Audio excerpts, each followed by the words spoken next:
মরণের পরে ওই মসজিদের 4 বিয়ারি পালকি,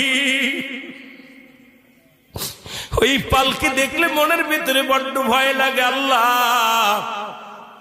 ওই 4 বিয়ারি পালকির মধ্যে কোন দিন যেন চড়াইয়া দিবে রে, যেদিন বাবা মা সবাই পর হয়ে যাবে, আদরের ছেলে বিদায় করে দিবে, ওই সুন্দর ঘরের মধ্যে রাখবে না, বাড়ির মধ্যে রাখবে না, আমার আপনার চির বিদায়।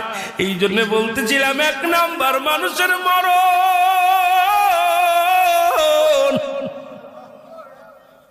আল্লামা মুফতি আমজাদ আলী সাহেব একটা কিতাব লেখলেন, কিতাবের নাম বাহারুস শরিয়া। এই কিতাবের মধ্যে উনি লিখতে যা বললেন, দুনিয়ার মানুষ শোনো,